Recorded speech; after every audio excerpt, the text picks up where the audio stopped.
Demi Tebow, wife of Tim Tebow, survived attempted carjacking to find new purpose, help others. Please subscribe to RZ News for more updates. I handed over my title as the Miss Universe a good amount of years ago, and I remember walking off that stage feeling like I forgot something, Demi Tebow told RZ News in an on-camera interview. She also survived a dramatic carjacking attempt and felt forever changed by those experiences and others. She's taken what she's learned and used it to help others.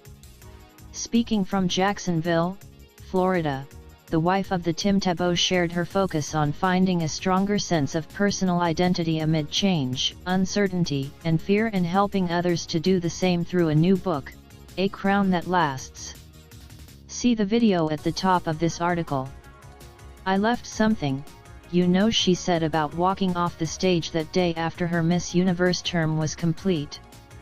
You rush out of a hotel room and you're like, oh, I'm forgetting something. Do I have my passport? Do I have my keys? Do I have my ring? Whatever that is. And you just feel like you forgot something.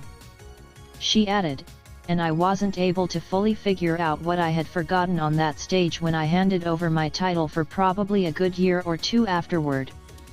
Tebow said that after the conclusion of her year-long term 2017 to 2018 of serving as Miss Universe, she had to go through a process of untangling the roots of my identity, of uprooting weeds of doubt before I was able to plant new seeds of the truth.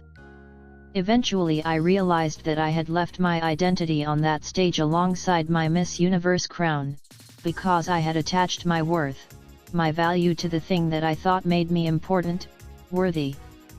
I believe we are called to strive for the excellence. She added, as believers, I believe that we are called to strive for excellence, chasing that corner office, that dream job, that next paycheck, that dream car, whatever that might be. And it's not like any of those things are bad, but it's when we attach our identity to something that is temporary that we walk a real tightrope. That was her inspiration for her new book, published this week on the August 13th.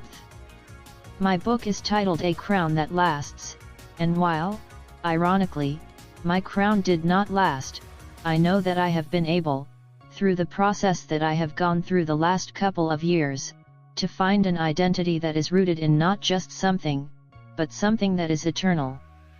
The major catalyst was the horrific carjack that I experienced at gunpoint.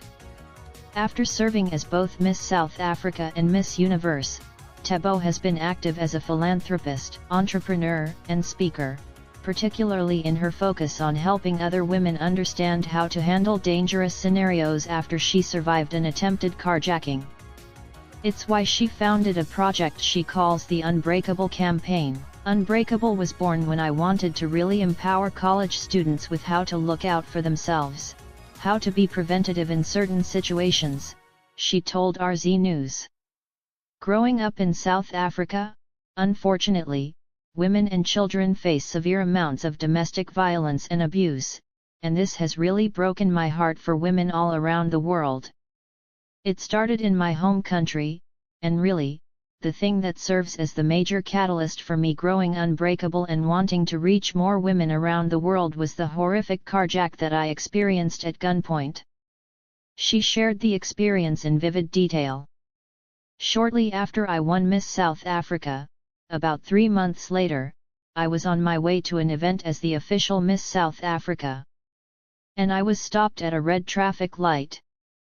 And before I could even blink, I was surrounded by 5 men, by multiple men, and some of them were armed. I knew not to go to the second destination. In a traumatic situation like that, it's hard to react. It's hard to know exactly what to do. But I knew 2 things. And it's because my dad forced me to go on safety driving courses, on self-defense workshops earlier in her life. In that traumatic situation, I knew not to go to the second destination, because whatever is about to happen somewhere downtown, in some dark alley with maybe more people present, is not going to be better than right here, broad daylight, peak hour traffic with hundreds of people around me. And, so, I tried to run away. I tried to get out of that vehicle. The man on my side of the vehicle grabbed me, pushed me back into the vehicle, said, "Get in, you're going with us." And that's when she remembered the second thing, she said.